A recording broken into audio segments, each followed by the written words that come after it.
Hello friends, welcome back to my channel. तो Monday market কেনেকৈ analysis কৰিব লাগিব আৰু Monday market আমাৰ trading levels কি থাকিব তো এই ভিডিওটো বহুত ইন্টাৰেষ্টিং হ'ব প্লাস নলেজেবল কিছুমান মই টেকনিক আপোনালোকৰ লগত শেয়াৰ কৰিম যাতে আপোনালোকৰ ট্ৰেডিং ইমপ্ৰুভ হয় আৰু আপোনালোকে যাতে বহুত সোনকালে আপোনালোক প্ৰফিটেবল ট্ৰেডাৰ হ'ব পাৰে তো এট ফাৰ্স্ট আমি নিফটি ডিসকাস কৰিম নিফটি আমি কেনেকৈ এনালাইসিস কৰিম আৰু অলৰেডি WhatsApp গ্ৰুপত মোৰ যিখিনি ট্ৰেডিং এনালাইসিস থাকে ট্ৰেডিং যিখিনি লেভেলছ থাকে মই অলৰেডি শেয়াৰ কৰি দিছো তো এইখিনি আপোনালোকে হ'ব পাৰে কিন্তু এতিয়া আপোনালোকে ভিডিও ফৰ্মত হ'ব কাৰণ ভিডিও ফৰ্মত কি হয় আপোনালোকে যিখিনি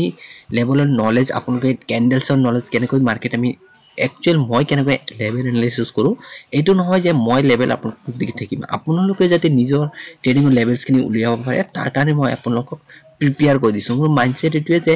মই কিমান দিন আপোনালোকক দি থাকিম যদি আপোনালোকে সেই বস্তুটো শিকি লয় নিলে ডেফিনেটলি আপোনালোক বহুত সোনকালে ট্ৰেডাৰ হৈ উঠিব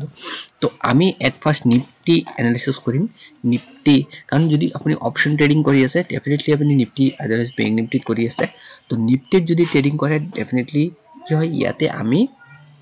মোমেন্টাম স্লো মোমেন্ট পাম কিন্তু ব্যাংক নিফটি বহুত ফাস্টলি মুভ করে তো এজ এ বিগিনার যদি আপনি ট্রেড কৰি আছে নিফটিত কৰক সিস্টেমেটিক ভাবে আপনি ৰিস্ক ৰিওয়াৰ্ড প্ল্যান কৰক ঠিক আছে তো নিফটিৰ আমাৰ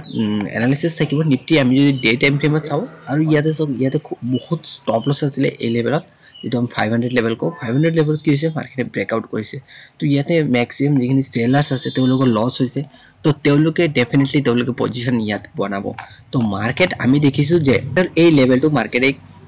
বহুত টাফ সিচুয়েশন আছে ব্রেক কৰা কিন্তু মাৰ্কেটে কি কৰিছে এই লেভেলত মাৰ্কেটে কি হৈছে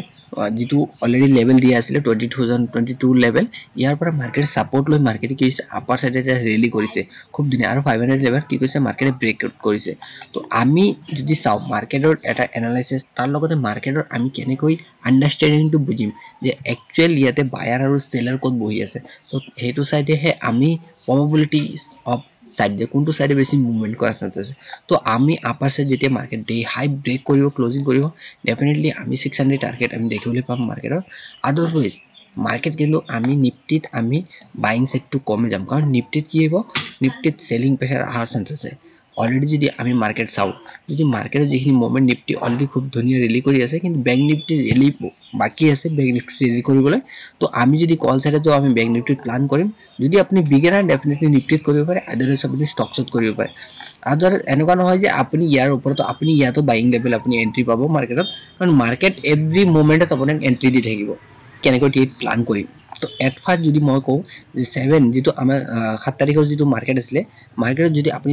অলমোস্ট ওপেনিং আৰু ক্লোজিং অলমোস্ট সেম হৈ আছে মাৰ্কেটত তো ইয়াতে কি হ'ব এটা ভলাটিলিটি জোন ক্ৰিয়েট হৈছে মাৰ্কেটত তো ইয়াৰ পৰা আমি যদি চাও ইয়াৰ পৰা মাৰ্কেট ইয়াতে ট্ৰাই কৰিব এই লেভেলত ৰেসপেক্ট কৰিব যদি মাৰ্কেট এই লেভেলত ব্ৰেকডাউন কৰে আমি কিন্তু খুব ধুনীয়া এটা টাৰ্গেট এই লেভেললৈকে পাম তো ইয়াতে আপুনি পি সাইডত এটা এন্ট্ৰি পাব খুব ধুনীয়াকৈ যদি আপুনি সেলিং সাইড প্ল্যান কৰি আছে ডেফিনেটলি খুব ধুনীয়া আৰু আদাৰ যদি মাৰ্কেট ইয়াতে মোমেন্টাম আহে কাৰণ অলৰেডি এই লেভেলটো স্ট্ৰং এটা সাপোৰ্ট হয় মাৰ্কেট যদি 427 লেভেলটো যদি ইয়াতে ৰেসপেক্ট কৰে ইয়াৰ পৰা এটা ৰেলি অহাৰো চান্স আছে ঠিক আছে তো এই লেভেলটো বহুত মনত ৰাখিব আপোনালোকে জোনটো ক্ৰিয়েট কৰি লওক 400 টু 430 এটা জোন আৰু আপাৰ সাইড এই জোনটো 530 জোন ঠিক আছে এই বস্তুখিনি বহুত ইম্পৰ্টেন্ট লেভেল হয় যদি এই লেভেলটো ব্ৰেকডাউন কৰে আমি এইটো টাৰ্গেট আদাৰৱাইজ যেতিয়া আপুনি এই লেভেলটো যদি ষ্ট্ৰংলি ব্ৰেকআউট কৰে আমি ডাউন সাইডটো কিছুমান টাৰ্গেট আমাৰ ওপেন হৈ আহিব মাৰ্কেট এই লেভেল লৈকে অহাৰ চান্স আছে কাৰেকশন এটা অহাৰ চান্স আছে আদাৰৱাইজ মাৰ্কেট কি হ'ব ইয়াতে ভলাটিলিটি জোন ক্ৰিয়েট কৰিব এই বস্তুখিনি কাৰণে আপুনি প্ৰিপেয়াৰ হ'ব লাগিব যে মাৰ্কেট যদি ইয়াৰ পৰা ভলাটিলিটি হয় যে ইয়াৰ মাৰ্কেট এবাৰ এই লেভেলত ৰেসপেক্ট কৰিব এগেইন মাৰ্কেট মুভ কৰিব তো ইয়াতো মাৰ্কেট ভলাটাইল হ'ব পাৰে জিগজেগ মাৰ্কেট মুভ কৰিব পাৰে তো এইখিনি কাৰণে আপুনি ৰেডি হৈ থাকিব লাগিব আদাৰৱাইজ মাৰ্কেটত আমি পি সাইডত আমি ট্ৰেড বনাব পাৰো কাৰণ কি মাৰ্কেটৰ যেটো সিনাৰিও দেখি আছো যেটো আমি একচুয়াল মাৰ্কেটৰ ভিউ দেখি আছো তো ইয়াত আমি পি সাইডে প্ল্যান কৰিম ঠিক আছে তো নেক্সট আমি চাম যে ব্যাংক নিফটি তো ব্যাংক নিফটি খুব ধুনীয়াকৈ যদি আমি চাও ম্যাক্সিমাম ডেজ কি কৰিছে এই লেভেলত ৰেসপেক্ট কৰিছে এই লেভেলটো ব্ৰেকআউট কৰিবলৈ তো এট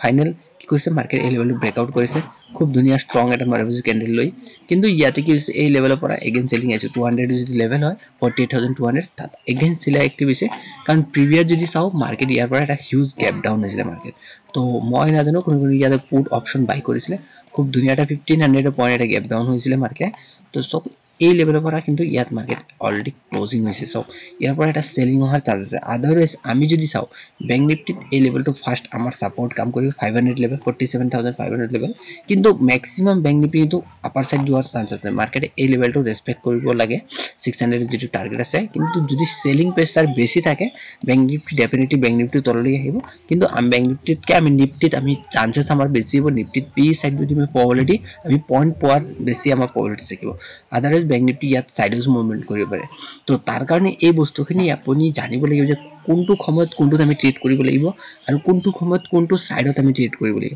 বহুত ইম্পৰ্টেন্ট হয় তো আদাৰৱাইজ যদি আপুনি নিফটি বা সেন্সেক্স ট্ৰেড কৰে ডেফিনেটলি তাতো ট্ৰেড কৰিব পাৰে কিন্তু যেহেতু মই এইখিনি ট্ৰেড নকৰো তো আপোনালোকে এনালাইসিস যদি জানিব বিচাৰে ডেফিনেটলি কমেন্টত ক'ব যে এইখিনি এনালাইসিস ফি নিফটি হোক তো ম্যাক্সিমাম মোৰ ট্ৰেড থাকিব নিফটি আৰু ব্যাংক নিফটি তাৰ কাৰণে মই এই দুটা লেভেল আপোনালোকক এনালাইসিস দি দিলো অলৰেডি তো এইখিনি বস্তু বহুত ইম্পৰ্টেন্ট আৰু উইক্স টু চাই ল'ব সদায় উইক্স চাইহে ট্ৰেড কৰিব আৰু মাৰ্কেটে এই ক্লোজিং আৰু হাই যেটো ডে হাই থাকিব এটো মাৰ্ক কৰি দিব কাৰণ এইখিনিৰ পৰা আপুনি গম পাব যে মাৰ্কেটৰ স্ট্ৰেন্থটো কোনটো সাইডে আছে কিন্তু আমি যদি একচুয়াল যদি আমি ভিউ যদি আমি ভালকে ডিপলি এনালাইসিস কৰো ব্যাংক নিফটি এই লেভেলটো ব্ৰেকআউট হ'ব লাগে আপাৰ সাইড যদি নহয় মাৰ্কেট ইয়াতে জিগজেগ মুভমেন্ট কৰিব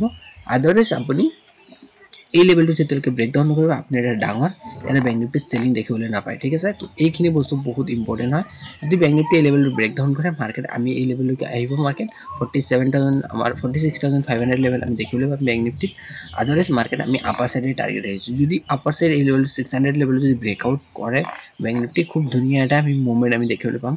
আমাৰ 48000 অলৰেডি চলিছে 49000 আদাৰৱাইজ 50000 লৈকে মাৰ্কেট যোৱা চান্স আছে কাৰণ অলৰেডি মাৰ্কেট ইয়াতে বহুত স্টপ লস ইয়াতে সেলাৰস বহুত স্টপ লস আছে মাৰ্কেট হিট কৰাৰ চান্স আছে আৰু ইয়াতে যদি আমি চাও ইয়াতে কিন্তু সাপোৰ্ট লৈহে মাৰ্কেট মুভমেন্ট কৰিছে তো ইয়াৰ পৰা এটা মুভমেন্ট কিন্তু বাকি আছে তো আমি চাম মনডে কেনেকৈ একচুয়াল মার্কেট ওপেন হৈছে কেনেকৈ মার্কেটত আমি ট্ৰেড কৰিব লাগিব প্ল্যান উইথ আৰু লগতে আপুনি কোয়ান্টিটি সাইজিংটো খলাই মেনেজ ৰাখিব এনেকুৱা নহয় যে মাৰ্কেট গৈ আছে মিসিং পমো আউট হৈ আপুনি ট্ৰেড এন্ট্ৰি কৰি আছে তো তাত কিন্তু আপোনাৰ লস হোৱাৰ চান্স বেছি থাকে তো এইখিনি বস্তু খদাই মনত ৰাখিব এটা ট্ৰেড লোৱাৰ আগতে আপুনি ভাবিব যে মোৰ মাইন্ডসেটত মোৰ লস কিমান আছে এটা ট্ৰেডত কেতিয়া আপুনি প্ৰফিট কৰিব যেতিয়া আপোনাৰ মাইন্ডত থাকিব যে এই ট্ৰেডত মই ইমান টকাৰ লস কৰিবলৈ ৰেডি আছো দেন সেই ট্ৰেডটোত আপুনি কিন্তু প্ৰফিট লৈ ওলাব এইটো সবতকৈ ট্ৰেডিংৰ এটা ডিপ লেভেলৰ সিক্ৰেট হয় তো এই বস্তুটো খদাই মনত ৰাখিব যে আপোনাৰ ইয়াৰ পৰা প্ৰফিট হোৱাৰ চান্সও আছে আপুনি লসটো ডিসাইড কৰি লওক আৰু লসৰ অপোজিট কি প্ৰফিট ডেফিনেটলি হ'ব কিন্তু আপুনি মেন্টালিটি আপুনি এটা ফিক্স কৰিলে যে মই ইমান টকা এই ট্ৰেডত লস দিবলৈ ৰেডি আছো দেন আপুনি quantity with position sizing manage কৰি আপুনি ট্ৰেড কৰিব ডেফিনেটলি আপোনাৰ ট্ৰেডিং ইমপ্ৰুভ হ'ব